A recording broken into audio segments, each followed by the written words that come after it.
Rob Thompson, Rudy J. R&R in the morning. Good morning, Good morning to you. Good morning, good morning. It's R&R in the morning, a Friday edition. Welcome aboard. We're so glad you're here. He's Rudy J. I'm Rob Thompson, James Pledger, the guy in the sweater on the other side of the double pane glass. We expect head coach Mike McCarthy imminently. He's always brought to you by AA Best Bail Bonds, so let's hit the ground running. Welcome on, Coach. Mike McCarthy joining us. Good morning. Good morning, man. How was your week? It was good, man. A lot of, we're in cowboy country. So it's exciting time, man. As you like to say, December football. So it was a good week. How was your week? It's been going. It's good. It's, we had a Wednesday where we just really backed off the physical workload and just spent more time in the classroom on the video and, extensive walkthrough. And I really liked the padded work yesterday. We had a hell of a practice. Yeah, you certainly did yesterday. A lot of news coming out of the practice as head coach Mike McCarthy joins us here on San Antonio Sports Star, brought to you by AA Best Bail Bonds. So Tyron Smith working at the right tackle. Has that been in the works for a bit, or is this something that just came on because of injuries? Well, first off, we got a rotation that we're going through, our whole offensive line. Tyron is, obviously working in. It was really, this is the second week of being in pads, and we didn't have a padded practice last week, but we were able to get some individual work for him. So, I think just clearly understanding the state of our offensive line, we don't want to, lose the reps that we have with, younger players like Tyler Smith and Connor McGovern, and then obviously the injury to Terrence Steele is a big injury for us. We've lost three starters now in last couple of weeks here. So, I think just looking at everything, but we won't have just a 5-man, line that we're going to go with next week. I think clearly with just the moving parts that we have, and frankly, I think we've done a really good job of preparing for this situation. Obviously, you didn't anticipate Terrence's injury, but just trying to make sure that we have the different rotations. So you're going to see a number of combinations. I think we have 5 combinations that we worked yesterday in practice. Wow. And that's that's just kind of the way we have to go moving forward. Hopefully we can get to a 5-man, rotation. Well, Coach, I'm really curious by your hesitation there, and I'm certainly in getting to know you over the last several years, the continuity on your offensive line is always first and foremost with you, as it should be. Yeah. And as you're having to rotate these guys around, how much sleep are you losing over this? Well, it's definitely a different method. I've never done the rotation by design because I think, like everybody, the statistics speak for themselves. If you look at the success of 5 linemen lining up every week together and the success you have as a football team, it's been like that for my whole 30 years in the league. But these are different times. So when you have this, the youth that you have in the league, it's when you have younger, we're the 3rd youngest team in the league, so you're going to have spots that you have to continue to grow and roll through, and injuries are part of it. And and frankly, the injuries that we've had to the football team in my 3 years here, we've had a lot of injury on the offensive line. So it's kind of has put us in this headspace and this approach, and so that I'm just glad that we have taken a proactive outlook on this. And I just think, like anything, you are who you're not who you think you are or what people want you to be. It's you really gotta stay tight to how these guys practice together. The world for offensive linemen is different. These defensive lines, I'm watching a game last night. My God, the talent on the defensive lines throughout the league, it's everybody has 3, 4, 5 first-round picks on there. So I don't think people realize the challenge that these offensive linemen are under, and especially it's the group that has the least amount of time to prepare for an NFL season. I don't mean to get long-winded here, but this is something that's really, it's been a change in outlook, because it's just, you got to look at the tendencies that we've had. We've had injury to our offensive line, so we have been working different combinations.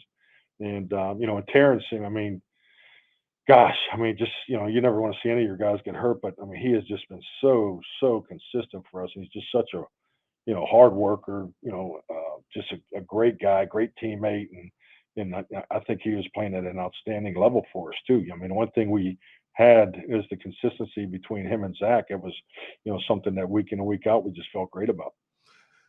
Coach, speaking of T.Y. Hilton, in your experience, what's a fair amount of time for a receiver to get familiar with an offense?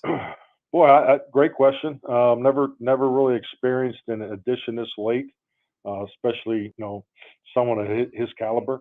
But I can just go off of what I've seen since he's been here. He's been here around the clock. He's picked it up pretty quickly, and I think just like anything, the most important part is the connection that he has to have with Dak. And he's very decisive in his route running. I mean, just the way he goes in and out of his breaks. He's a top level receiver. So great addition. But we're going to take the whole week to see how much we think he can play this week. And I think definitely by next week he'll be in there. But we got a little more work to do to get to that point for Jacksonville. Coach, I've heard you also a lot talk about December football. Going into December, what is your top priority? And do you feel like up to this point, y'all have executed that priority? Top priority, I mean, it always is, but I think it's just magnified as cleaning your own house. You think about it during the course of the season, all the things that happen to your football team. There's really good things you want to keep going. There's things you correct and learn from, and just trying to make sure every experience is paid forward. And because December football is as close as you can get to playoff football. And not being Captain Obvious here, but the only difference to me in December football and difference between December football and playoff football is, December you still are guaranteed one more game next week. But the level, the intensity, and the importance and is the focus is really tight. And Jacksonville's a team that we're both fighting for playoff spots, and so this is going to be a hell of a football game. I think it's definitely going to be the energy that I know that I'm anticipating, and it'll be a great game for the fans and so forth. But not to get ahead of ourselves, but all four of these games are going to be knockdown dragouts, and it definitely starts in Jacksonville on Sunday. This was going to be a weird part of the year, given the scenario between games, the distance between games, short, long, the travel, the AFC, all the other kind of stuff, and then their records. I was looking at the trends, Coach, and looking at your defensive line.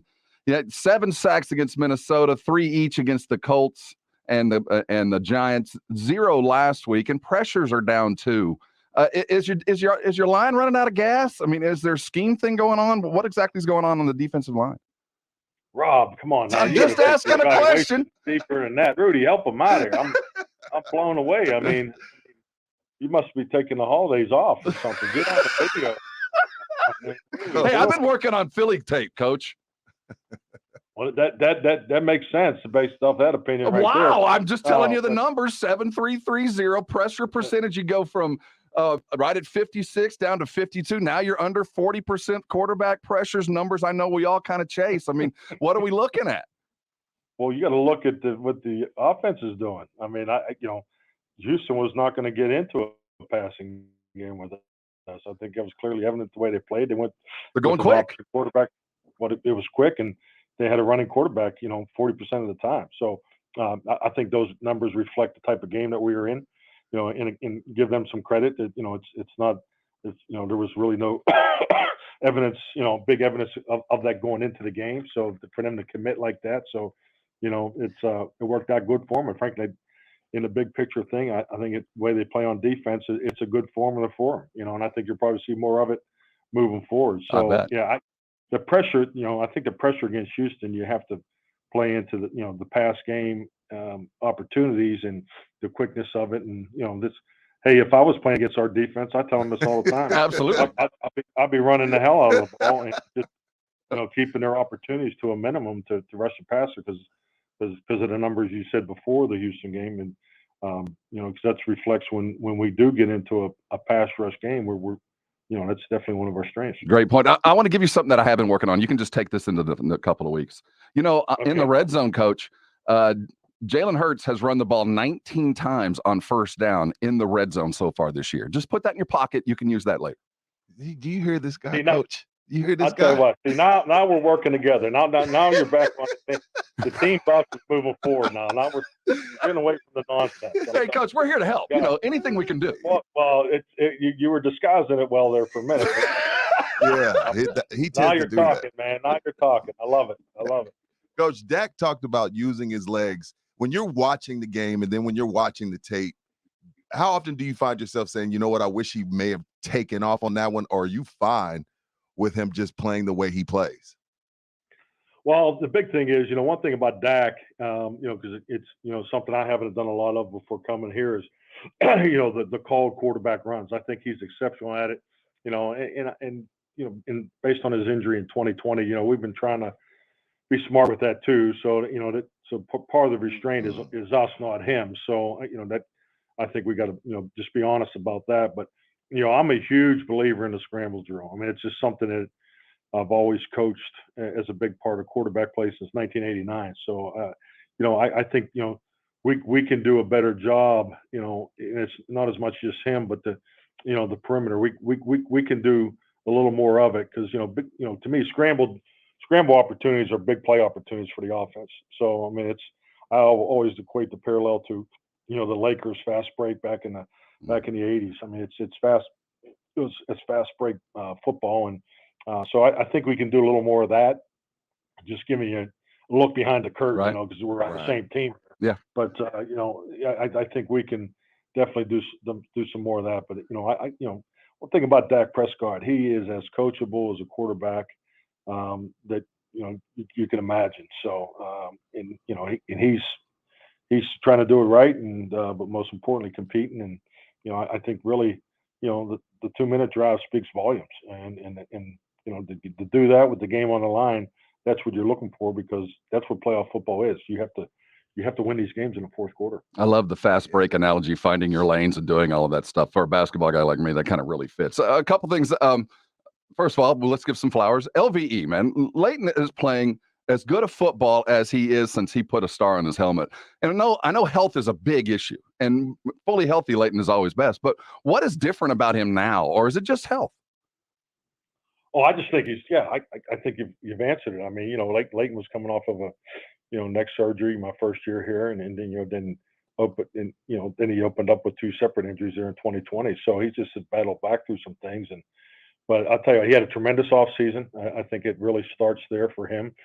He did some work away from here, and obviously the work he did here was outstanding. In second year in this defense, this defense is clearly different than the one he played in, prior to our arrival. So I just can't say enough about him. Just as a man, as far as his approach and he's always been team first. And I just think with the success he had prior to my arrival, and just he's been patient with some of the changes that have gone on. But I mean, you're talking about a guy that leads, he's the green dot on defense, and he wasn't in the building last week. I mean, he was sick for a number of days, and for him to go out, and we really weren't sure, all the way up to the 90-minute, we just wanted to make sure he was ready to go at the stadium, and he just lit it up. I was just so impressed with his performance, but more importantly, not practicing all week too. So just he's a stud. I mean, I don't know how else to say it. Agreed. And Coach, as far as will TY get some reps, and how are you feeling about your secondary with their injuries, and you bringing in a couple people coming into this week against Jacksonville? Yeah, I mean, it's tough. We've lost both J. Lou and now AB, Anthony Brown. So, but it's a really good opportunity for our young guys, and they're practicing very well. Deron Bland's played at a high level. I thought Calvin did a nice job.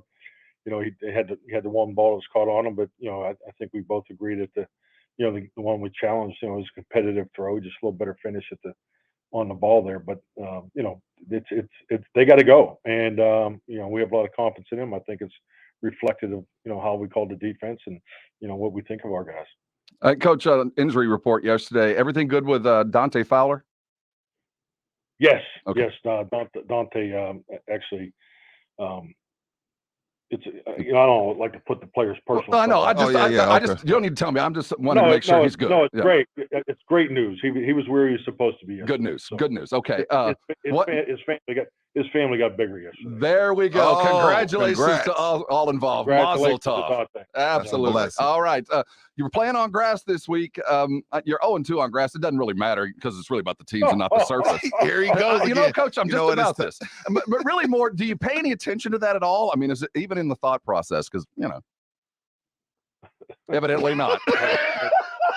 By your inactivity there, we can tell. Well, we practice on grass every chance we can. So I don't know. I'll be curious to hear your evaluation. Well, I've also noticed that when the moon is at quarter in the harvest, no, Coach, we appreciate your time. No, I'm a moon guy now. I'm with you on the harvest moon, the blood moon, and all that.